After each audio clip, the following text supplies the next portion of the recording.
तुम्हारी भक्ति को ढक देंगे। पहला, किसी भी महात्मा के वास निरूपण पर जो हम निंदा करने लगते हैं, हमारी सामर्थ्य नहीं कि हम क्या जाने वो कैसे रह रहे हैं। महाप्रभु चैतन्य देव एक दिन कीर्तन में बहुत उल्लसित होकर उन महापुरुष का नाम ले रहे थे, बार बार नाम उच्चारण कर रहे थे। हमें नाम विस्मरण है। बहुत सुंदर पोशाक महंगी महंगी पहनते थे, पान पाए, इत्र लगाए, फुलेल केशों में सजाए। बहुत वर्ष हो गए, पहले चैतन्य महाप्रभु के पावन चरित्र का पठन किया था, इसलिए स्मृति नहीं उनका नाम, उनके नाम का। पुंडरीक विद्या, हाँ यही नाम है, पुंडरीक विद्या। तो गदाधर आदि जो भगवत महाप्रभु के पार्षद थे, उन्होंने सोचा कि जब महाप्रभु भाव में ऐसा उनका नाम उच्चारण कर रहे हैं तो कोई वीतराग बड़े परमहंस महापुरुष होंगे, चलो उनके दर्शन करने चलते हैं। तो पता चला कि अमुक जगह वो आए हुए हैं। वहां तो देखा बहुत सुंदर पलंग, दुग्ध फेन जैसा, ऊपर से गद्दे के ऊपर चद्दर और गिरदा लगे हुए हैं, और केश जो फुलेल से ऐसे सुगंध आ रही, पान खाए। तो गदाधर जी के मन में आया कि इतना विलासितापूर्ण जीवन और ये भगवत भक्त हो सकते हैं? संशय हुआ। तो एक जो महाभागवत साथ गए थे, तो उन्होंने भगवान श्री कृष्ण की रूप माधुरी का भरा हुआ श्लोक गान किया। जो ही श्लोक सुना, हुंकार मारी और धूल धूसरी, हा कृष्ण हा कृष्ण। और वो सब जो अब उनकी समझ में आया कि अरे महाप्रभु जो बोल रहे थे परम सत्य, वो प्रेम की अष्ट सात्विक भाव संवरण होना मुश्किल हो गया। अश्रुधारा नाक बह रही, धूल धूसरी थी।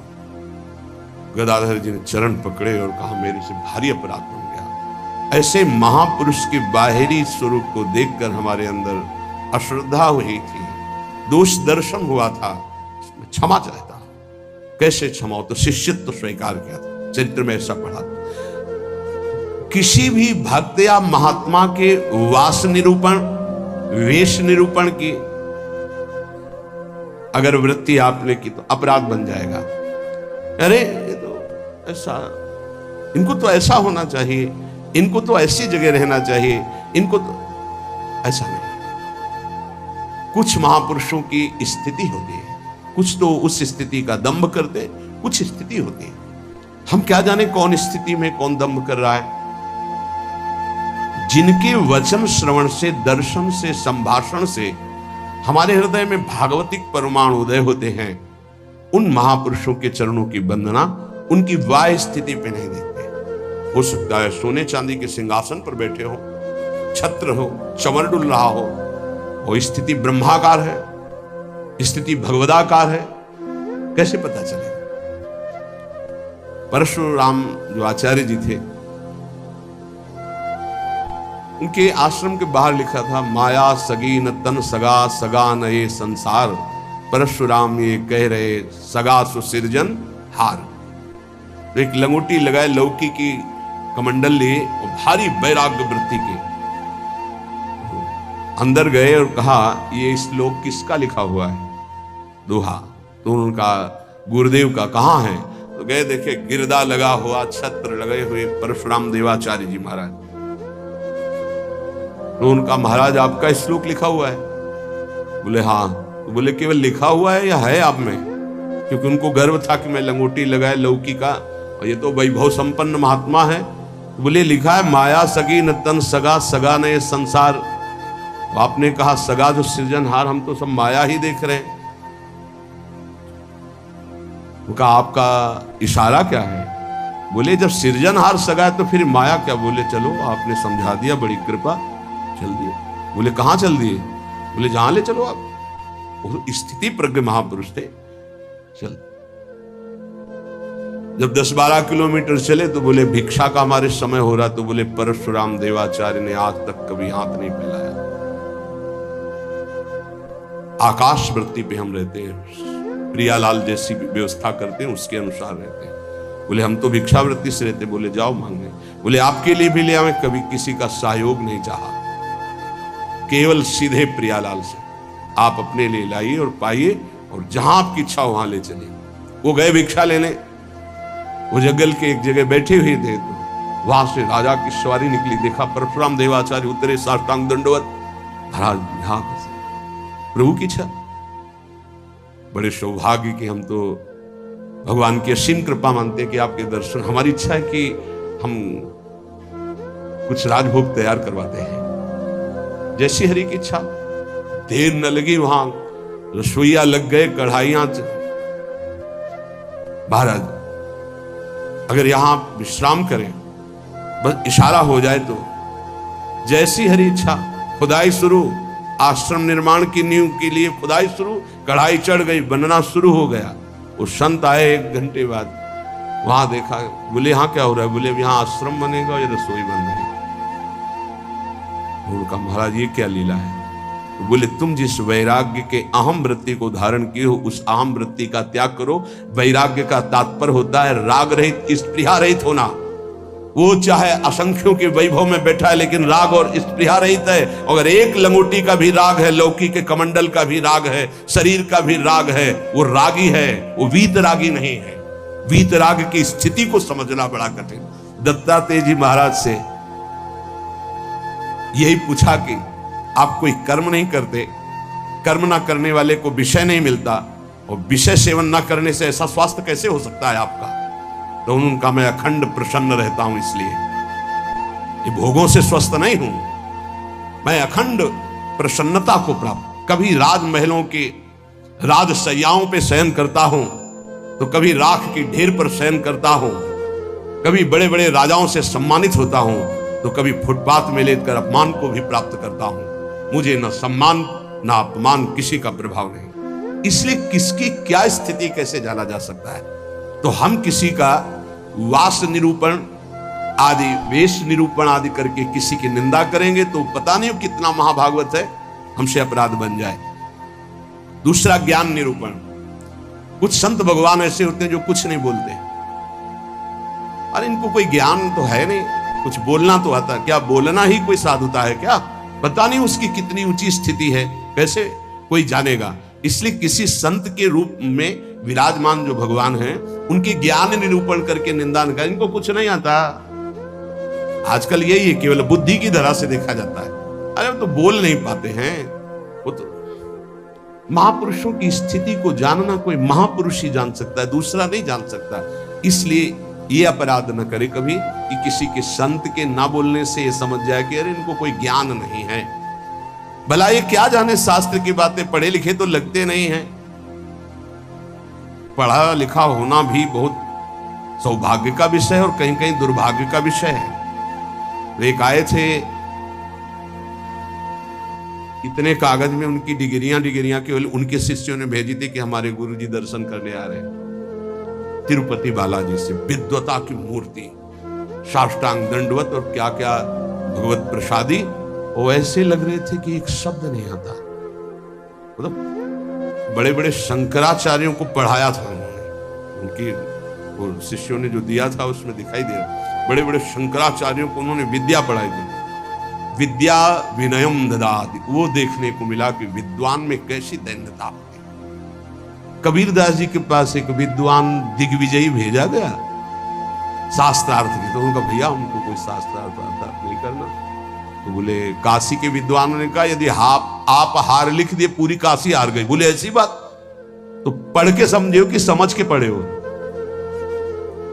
पोथी पलटा के सरस्वती काम नहीं करी, पढ़ के समझे हो कि समझ के पढ़े हो? आखिरी बात शिष्य बन गए थे, बहुत बड़े भगवत अनुरागी बने। तो किसी भी संत के प्रति ये भाव नहीं कि पढ़े लिखे नहीं है, बोल नहीं पाते, तो इनको कोई ज्ञान नहीं है। तीसरा, किसी संत की जाति निरूपण कर देना बहुत बड़ा अपराध है। देखो ये जो जाति पाति है ना, ये धर्म का पालन करके भगवत प्राप्ति के लिए थोड़े समय तक के लिए सहयोगी। नहीं हम आपको बताएं, एक ही कपड़ा है और एक ही पहनने वाला है, बस इतनी खास बात समझ। कपड़ा सबका पांच भौतिक, पहनने वाले सब अविनाशी भगवान के अंश, कोई अंतर नहीं है।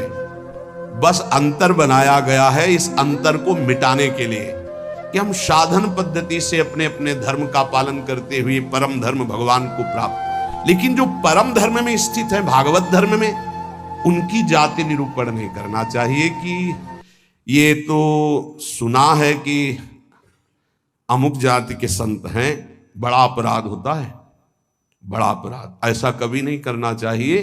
हाँ, चरण रज लेके माथे पे लगा, अहो वत्सो पचतो गरीयान यज्ञ वर्तते नाम तुभ्यम।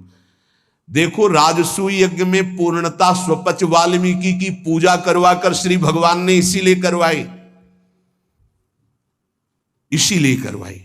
सब बड़े बड़े महापुरुष आए थे, लेकिन दैन्यता की मूर्ति भगवत भाव में निरंतर डूबे हुए स्वपच वाल्मीकि जी की आराधना करवाई कि पूर्णता उन्हीं से हुई। जो दैन्य है वो महाभागवत किसी जाति पक्ष से नहीं देखा जा सकता। अरे ये तो ऐसा जो देखेगा तो उसके सुकृत नष्ट हो जाएंगे। पूज्य बाबा। चौथा, वृत्ति निरूपण। ये तो पढ़े ही रहते, हमने कभी इनको माला लिए तो देखा नहीं, और कुछ भजन ध्यान तो करते नहीं है, इसलिए तो केवल हमें लगता है कि बस खाते पीते हैं इसी में, और कोई भजन नहीं। ये हमने संतों को देखा है। एक संत भगवान 8 बजे सुबह उठते थे गंगा नहाने के लिए, 8 बजे सुबह, पर वो एकांत में, तो लगता 8 बजे सुबह गंगा स्नान करते हैं, प्रायः 3 बजे स्नान हो। तो एक दिन जिसमें वो शयन करते थे उसमें गए, काफी बड़ा था, एकांत में आसन की, आज इनकी वृत्ति देखेंगे क्या है। बहुत ही गंभीर मुद्रा में वो रहते थे, पर प्रायः पूरे आश्रम में था कि ये प्रमादी हैं, सोते रहते हैं। 11 बजे तक उनको जगते पाए, जहां सब लेटे उनको उठ के बैठे, वो लेट गए थे, उठ के बैठ गए। 3 बजे तक बिल्कुल एक आसन पर, 3 बजे फिर लेट गए, 8 बजे से। संतों को जानना बड़ा कठिन है, उनकी क्या दिनचर्या है, वो कैसे भाव में रहते हैं। केवल बाहरी व्यवहार देख करके उनकी निंदा कर देने से सुकृत नष्ट हो जाएंगे, भक्ति ढक जाएगी। स्वरूप निरूपण। ये महात्मा में तेज तो है नहीं चेहरे में, ये तो ऐसे ही मालूम देते हैं, कोई साधु तो नहीं, क्योंकि चेहरा नहीं बता रहा। नहीं, ऐसा नहीं है। अगर महात्मा की पहचान करनी है तो तुम्हें महात्मा होना पड़ेगा। महात्मा बनकर ही महात्मा को पहचाना जा सकता है, दूसरा नहीं पहचाना जा सकता। बाहर से किसी के रूप को देखकर थोड़ी तुम जान सकते हो कि रूप तो आप गौर से देखिएगा, किसी किसी के मांस भक्षण करने वाले का भी चमकता रहता है, मलाई रबड़ी खाने से भी रूप चमकने लगता है, थोड़ा सा संयम रखे तो उससे भी चमकने लगता है। अब वो महात्मा किस कोटि का भजन कर रहे हैं, कोई रूप से थोड़ी महात्मा का लेना देना होता है। अब श्रीधर बाबा की छवि जब लगे तो आप देखना, लंगोटी है, हड्डी हड्डी दिखाई दे रही, गाल चिपके हुए, आंखें धसी हुई, आपको पता है, खुद देखे हुए हैं कि 24 घंटे भजन में मगन। तो किसी महात्मा के रूप को देख करके ऐसा कोई रूप निरूपण करेगा तो उससे अपराध लग जाएगा, और प्रायः ये ध्यान नहीं दिया जाता ऐसा। धातु निरूपण।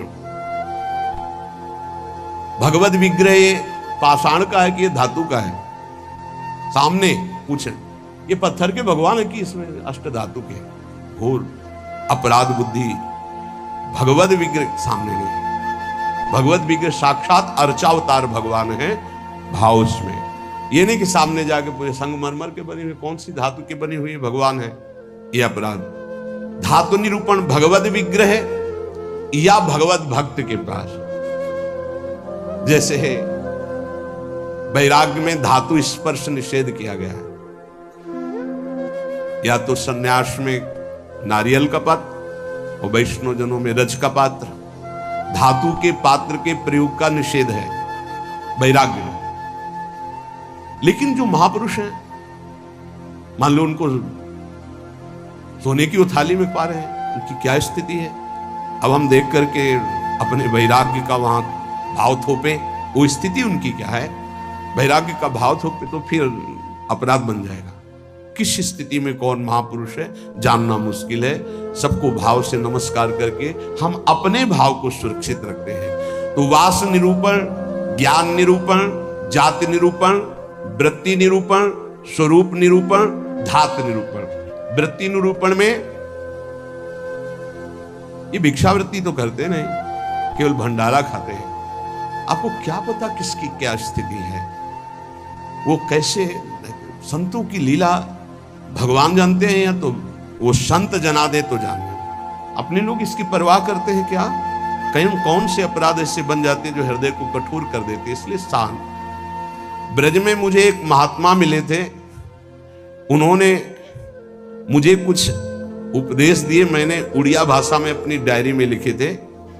उन्होंने उपदेश दिए कि अगर ये आपके अंदर भाव आ जाएगा, लक्षण आ जाएंगे, तो आपको भगवान अपनी तरफ से आके दर्शन दे देंगे। बड़े महात्मा थे, तो बाबा ने उड़िया भाषा में अपनी डायरी में लिखा था, उसका हिंदी लिपि में यहां वर्णन है। पहला, भजन करते हुए अपने को सबसे दीन मानना, अपने आप भगवत साक्षात्कार हो जाएगा। भजन करते हुए अपने को सबसे दीन मानना, इससे कोई अपराध ही नहीं बनेगा, कोई अपराध नहीं बनेगा, लिख लेना चाहिए। भजन करते हुए साधक को अपने को सबसे दीन मानना, सबसे आदेश त्रणादपि सुनिचेन। दूसरा, किसी से भी कपट पूर्वक वार्ता व्यवहार ना करना। निष्कपट व्यवहार करने में क्या जाता है? अपने भगवत मार्ग के पति के, चाहे गृहस्थी हो चाहे विरक्ति हो। कपट का मतलब होता है अंदर कुछ और है, बाहर आप कुछ और दिखा रहे हैं, ये नहीं होना चाहिए। जो अंदर वो सीधे बाहर, जो बाहर बोल रहे हैं वही आपके अंदर चलना चाहिए। मोहि कपट छल छिद्र न भावा, भगवान कहते हैं। तो कैसे दर्शन दे देंगे आप कपट पूर्वक व्यवहार करते हैं? निष्कपट व्यवहार, कपट पूर्वक व्यवहार ना करना, ये दूसरा। तीसरा, अपनी जिह्वा से कभी असत्य भाषण ना बोलना। इसका बहुत नारायण स्वामी जी ने भी इस पर बहुत जोर दिया था कि जिस जिह्वा से नाम जप करते हो झूठ नहीं बोलना चाहिए, तभी नाम सिद्ध होगा। नाम तभी सिद्ध होगा, नाम सिद्ध होने का तात्पर्य बिना प्रयास के चले। ये सत्य भाषण भगवत स्वरूप है। सत्य बोलने से बढ़कर कोई पुण्य नहीं संसार में, और झूठ बोलने से बढ़कर पाप नहीं। असत्य सम पातक पुंजा। चौथा, जो तुम्हारे सामने आवे और तुमसे बात करे या दृश्य दिखाई दे, उसे तत्काल पहले मन से प्रणाम करो। बिना प्रयास के भगवत साक्षात्कार हो जाएगा। चराचर जगत में जो तुम्हारे सामने, जैसे कोई व्यक्ति आया तो राधा वल्लभ लाल की जय, अंदर से मेरे प्रभु, अब बात करो। कोई भी कुछ भी, पहले प्रभु, ये वस्तु पहले नहीं थी, प्रभु थे, और ये बाद में नहीं रहेगी, प्रभु ही रहेंगे। तो वर्तमान में हम वस्तु के अंतर्गत प्रभु को देखते हैं। पांचवा, न मेरा तन है, न मेरा मन है, न मेरा धन है, न मेरे प्राण है, ये मैंने सब कुछ प्रभु को समर्पित कर दिया। धैर्य पूर्वक देखिए। अब आपको क्या चिंता रह गई? जब तन प्रभु को दे दिया, मन प्रभु को दे दिया, अपना सर्वस्व प्रभु को दे दिया, तो बोले इसका फल क्या मिलेगा?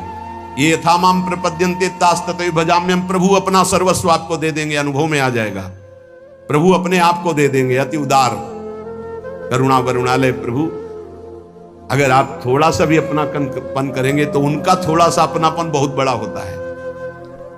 अपने तन मन धन सर्वस्व पर अपना अधिकार न करके अपने प्रभु का अधिकार। छठवां, एकमात्र पूर्ण श्रद्धा अपने आराध्य देव में, मेरी लाडली, मेरे प्रियालाल। सातवां, सदैव पराधीन रहना। अगर गुरुदेव के अधीन हो, इष्ट देव के अधीन हो, तो माया तुम्हें अधीन नहीं कर पाएगी। अगर इष्ट देव और गुरुदेव की अधीनता स्वीकार नहीं करोगे तो माया अधीन कर लेगी।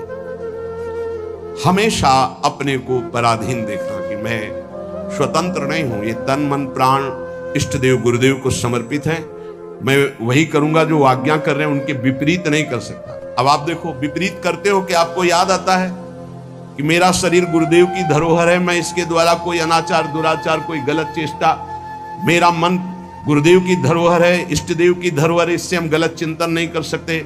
मेरा धन गुरुदेव की धरोहर, इससे हम गलत व्यवहार नहीं कर सकते। मेरे प्राण गुरुदेव को समर्पित, इसलिए हर श्वास मंत्र जपेंगे, बिना बुलाए भगवान दर्शन दे जाएंगे। 8वां, आराध्य देव के सिवा अपना कोई नहीं है, ये हृदय में बैठा लेना। अपने वास्तविक है तो आराध्य देव ही अपने हैं। 9वां, अपने आराध्य देव के अनन्य चिंतन के सिवा और कोई चिंतन ना होने पावे। 10वां, अपने आराध्य देव से जो गुरुदेव ने संबंध दिया है हर समय उसकी स्मृति रहना। क्या रहती स्मृति? मैं श्री जी की सखी हूं, दासी हूं, उनकी परिचर्या में हमारा जीवन समर्पित है, मैं उनकी दासी हूं। कभी सोचते हो आप? सोचो, तुम्हारा संबंध हो चुका है। कोई ऐसे नहीं कि तुम्हें केवल सोचना ही है, तुम्हारा संबंध हो चुका है, तुम्हारा पाणी ग्रहण हो चुका है। श्री जी ने तुम्हारे पाणी को स्वीकार कर लिया, ग्रहण कर लिया है। उसके साक्षी हैं गुरुदेव। गुरुदेव ने पाणी ग्रहण कराया है, प्रिया प्रीतम को हमारा हाथ पकड़ा दिया है। हम अपने संबंध, 10वां है, अपने संबंध को हर समय अपनी स्मृति, मैं प्रियालाल की हूं, मैं प्रियालाल की हूं, मैं प्रिय सखी हूं लाडली जू की। ये 10 भाव रखो। अब जैसे हमारे अपना भाव बताया, तो जो दास है वो दास भाव को देखे, जो सखा है वो सखा भाव को देखे, जो गोपी गोपी भाव को देखे। अपने स्वरूप को संबंध से चिंतन करना। हमारा स्वरूप क्या है? सहचरी बपू, मैं श्री जी की निज दासी हूं। कई बार दिन में आता है आप लोगों के? कितनी बार सोचते हैं हम? जबकि यहां हर चेष्टा करते हुए उसी भाव में रहना है। अगर ये 10 भाव हृदय में आ गए तो कह रहे हैं किसी भी तीर्थ में जाओ या ना जाओ, कोई और साधन करो ना करो, तुम्हें भगवत साक्षात्कार हो जाएगा। पहला, फिर सुन लीजिए, अपने को भजन करते हुए सबसे दीन मानना, किसी के साथ भी कपट का व्यवहार ना रखना, सदैव सत्य भाषण बोलना, चराचर जगत का कोई भी वस्तु व्यक्ति सामने आवे अपने प्रभु का भाव करना, अपने तन मन धन प्राण सर्वस्व को अर्पण कर देना। मेरा अधिकार नहीं, नाथ सकल संपदा तुम्हारी, मैं सेवक समेत सुतनारी। अर्पण का मतलब ये होता है भाव। 6वां, अपने आराध्य देव में ही पूर्ण श्रद्धा समर्पित हो जाना। 7वां, पराधीन रहना इष्ट के, गुरुदेव के। 8वां, आराध्य देव के ही अनन्य चिंतन में लगना, आराध्य देव के सिवा कहीं अपनापन न होना। 9वां, चिंतन करते करते तन्मय स्थिति आ जाए तब उससे सही माने में चिंतन कहा जाता है। सामने ललित त्रिभंगी लालजू और प्रियाजू की बाह श्री लालजू के गले में है। मनोमृणाल भूषण भूषित भुज श्यामंश पर डाली दिखाई दे रहा है। अब हमारा चिंतन चल रहा है, गाढ़ चिंतन, युगल सरकार चिंतन, इसे कहते हैं अनन्य चिंतन।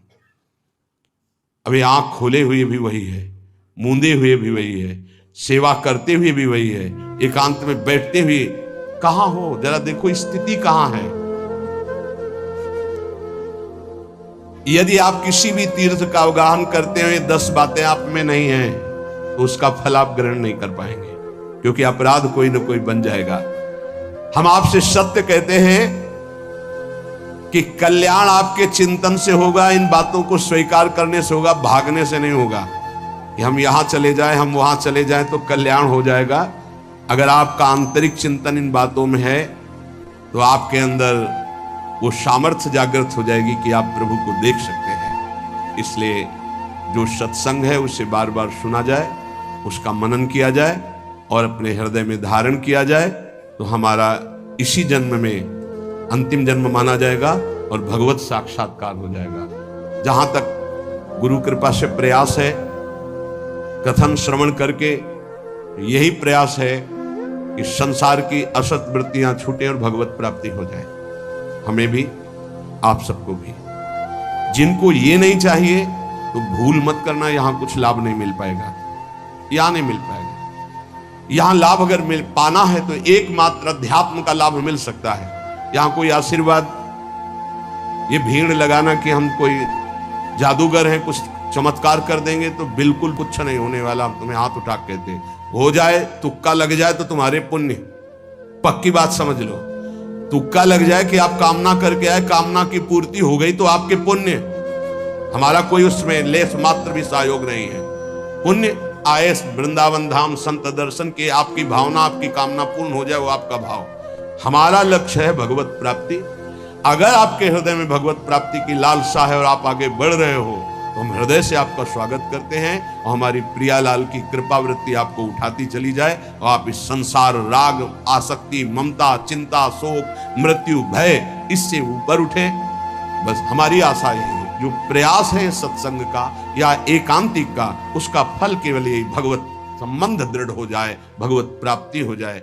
और जिसको ये लक्ष्य नहीं है तो हमें लगता है कि समय बर्बाद ना करे, दूसरी जगह खोज ले जहां उसकी मनोकामनाएं पूर्ण होंगी। यहां नहीं हो सकती। बिल्कुल समझ लीजिए, यहां कामनाओं का नाश होता है, कामनाओं की पूर्णता नहीं। यहां कामनाओं की निवृत्ति होती, कामनाओं की पूर्ति नहीं। यहां यदि हम कामनाओं की पूर्ति की भावना लेकर के आएंगे तो शायद है कि तुम्हें असंतोष हो जाए। बिल्कुल पक्की बात समझो। और कामनाएं अगर पूर्ण होती हैं तो वो कोई खास बात नहीं है। जन्म जन्म से सब कामनाएं भोगते चले आ रहे हैं। एक कामना जागृत हो जाए कि मुझे भगवान की प्राप्ति करनी है तो हमारा सत्संग सार्थक, हमारा एकांतिक सार्थक, हमारा जीवन सार्थक। इस संसार का नाम मृत्युलोक है, यहां सबको मरना है।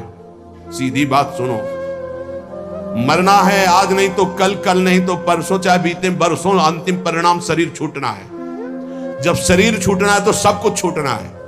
तो इसलिए हम इसका महत्व नहीं रखते। दुख सुख भोग कर समय काट लो, राधा राधा राधा बोलो और जन्म जन्मांतरों के पापों का नाश करके परमानंद में निमग्न हो जाओ। हमारा लक्ष्य यही है। आज बनावटपन बहुत पसंद किया जाता है। आज मधुर वचनों के द्वारा तुम्हारी कामनाओं की पूर्ति के वादे बहुत पसंद किए जाते हैं। वो यहां नहीं है, नहीं होगा। वृंदावन की भूमि से कह रहे हैं, यदि आपका लक्ष्य भगवत प्राप्ति नहीं है तो यहां आना, आपका हमारे पास आना यहां व्यर्थ माना जाएगा।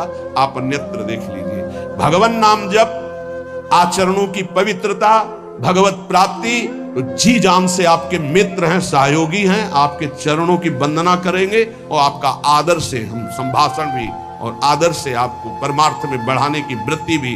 परमार्थ से, प्रिया प्रीतम से मतलब नहीं, अपने शरीर और कामनाओं की पूर्ति से।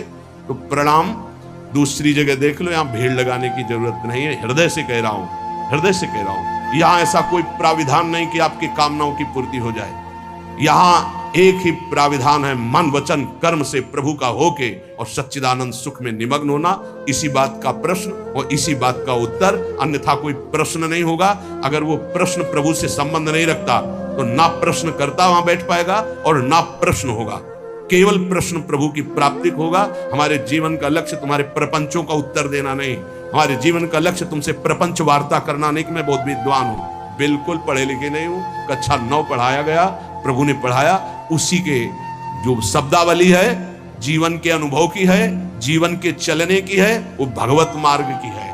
प्रश्न केवल भगवत प्राप्ति का, प्रश्न भजन का, प्रश्न भजन में आई हुई समस्या का। बस अगर ये प्रश्न नहीं तो प्रश्नकर्ता और प्रश्न दोनों बार हो जाएंगे।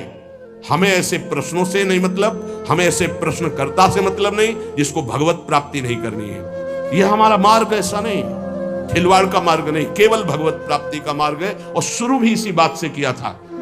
जो बात अभी निकल गई, अगर वो टेप हो गई और हजारों बार हजारों लोगों को सुनने में आएगा तो उनका मंगल होगा। बस इस बात से अब वो एक अलग रूप होता चला जा रहा है। फालतू के जो प्रश्न जिनका हमसे, हमारे भागवतिक मार्ग से कोई संबंध नहीं है, ऐसे प्रश्न ना हम सुनेंगे, ना ऐसे का उत्तर दे पाएंगे। हमारी क्षमता नहीं है, क्योंकि हमारे केवल प्रियालाल भगवत प्राप्ति की वार्ता, अन्यथा मौन, श्रवणेन्द्रिय बंद, क्योंकि बहुत कम समय जीवन का बचा है जो प्रियालाल में जाए, हमारा भी और आपका भी। पता नहीं है कौन सी श्वास आखिरी हो। व्यर्थ के प्रपंच में समय नष्ट करना ये बर्दाश्त नहीं। इसलिए भगवत प्राप्ति के मार्ग में चलने वाले उपासकों का स्वागत है। जो हृदय में है, जो गुरुदेव प्रताप है, उसमें साझा है आपका। यदि भगवत प्राप्ति नहीं तो राधा वल्लभ श्री हरिवंश, भीड़ लगाने की जरूरत नहीं। हम अयोग्य हैं, हम आपकी कामना पूर्ण नहीं कर सकते, हम आपके प्रपंचों का उत्तर देने लायक नहीं हैं, आप कहीं और स्थान देख लीजिए। श्री राधा वल्लभ लाल की। बार बार लाखों बार कहा है कि खाली मत रहो। राधा वल्लभ श्री हरिवंश, राधा वल्लभ श्री हरिवंश, राधा वल्लभ श्री, इसको चलाओ अंदर। खाली रहोगे चिंतन बिगड़ेगा, चिंतन बिगड़ेगा, क्रिया बिगड़ेगी, सब बिगड़ जाएगा। कई बार कहते हैं नेत्रों को संभाल के रखो। बार बार समझाने पर भी क्या तुम नेत्रों से चंचलता करके प्राप्त कर लोगे? तुम्हें कुछ मिलने वाला है?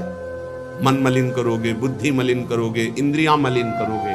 सावधान, ये बचाव पक्ष की बात कह रहे हैं।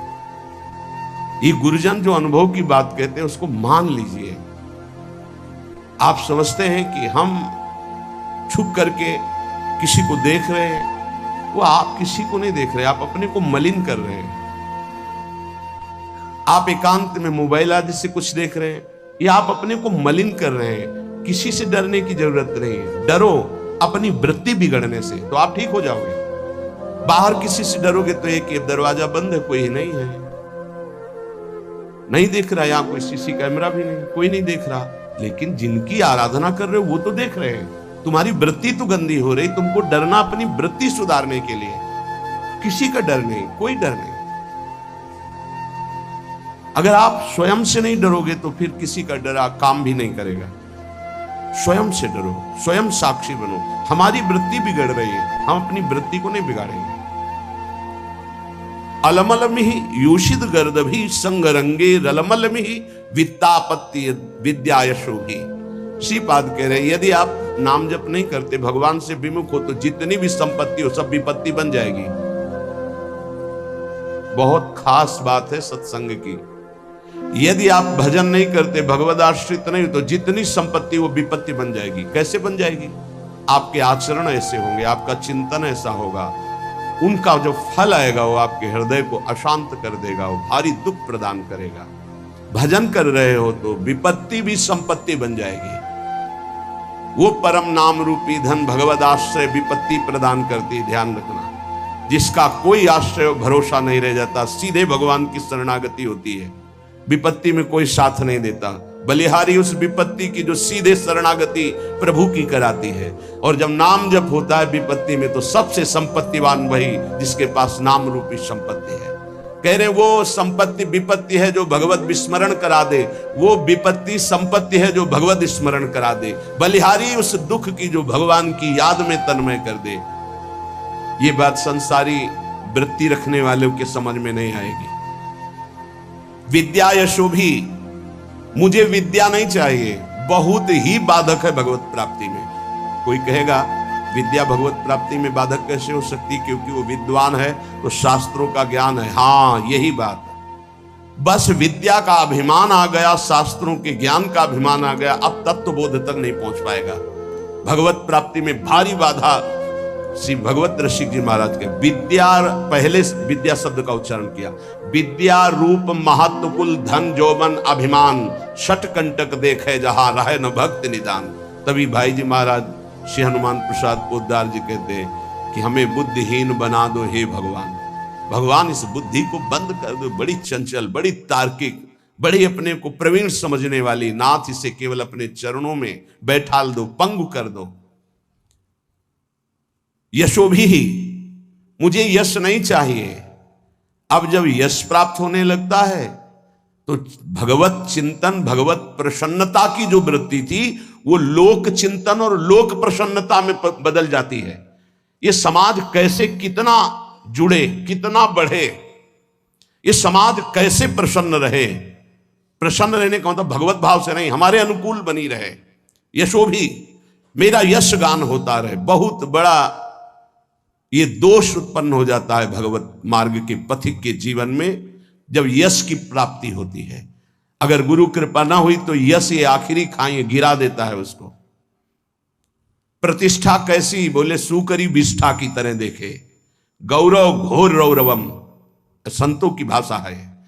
साधु अपनी प्रतिष्ठा को क्या देखे, सुकरी विष्ठा, किसी काम की नहीं। गौरव, मुझे लाखों प्रणाम करते हैं, बोले घोर रौरवम, ये घोर रौरव नरक के समान इसको समझो। जो यश कीर्ति प्रतिष्ठा मान सम्मान प्रिय लगने लगा तो बड़ी ऊंचाई से नीचे गिरने में धम्म से देर नहीं लगती। सम्मानम कल्यात घोर गरलम, ये सम्मान घोर विष है। नीचा अपमानम सुधा, नीच पुरुषों द्वारा किया हुआ अपमान अमृत के समान है। ऐसा मानो रात दिन राधा मुरली मनोहर का भजन करो। विचित्र माया भगवान की, नहीं चाहिए मुझे यशो भी। श्रीपाद कह रहे अलमल भी नाना साधना या सदुख, मुझे नाना प्रकार के अब साधनों में दुख नहीं उठाना। तो क्या करना चाहते हो आप? भवत भवत वृंदारण्यमाश्रित धन्याः, मैं बार बार कहता हूं धाम के आश्रित होकर राधा राधा राधा और युगल सरकार की सेवा बस। मुझे और किसी साधन में समय व्यर्थ नहीं करना, नहीं भटकना। इदमपि भविता किम यत्र कुत्रापि वृंदा पदमपि मम यातम श्रोतवीथि मकस्मात्। अगर कोई ऐसा वृंदावन कान में पड़ गया वो पाप रहित होने लगता है।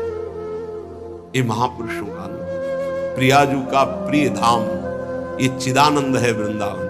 ये नाम भी स्वयं प्रियालाल वृंदावन वृंदावन गाते हैं। बड़ा पावन शीघ्र हृदय को करके, पावन करने वाले तो बहुत से तीर्थ हैं, लेकिन पावन करके प्रेम प्रदान करने की सामर्थ्य वृंदावन में। कह रहे वैकुंठ कोटि कोटि प्रगुणित मपि नो यद्रजो लेश मात्रम प्रोन्मीलत सौभग अर्धे लवमपि लभते शुद्ध भावोज्ज्वलायाः। करोड़ करोड़ वैकुंठ वृंदावन धाम की रज की समानता नहीं कर सकते। क्यों? क्योंकि वैकुंठ में ऐश्वर्य वैभव है और वृंदावन की रज उज्जवल महाप्रेम भाव प्रकाशित कर देती है। कुर्वीरन भक्ति कोटि भगवती ना तथाप्यद्भुत प्रेम मूर्ते श्री राधाया भक्ति किमपि न कलिताम नौमि वृंदाटवी।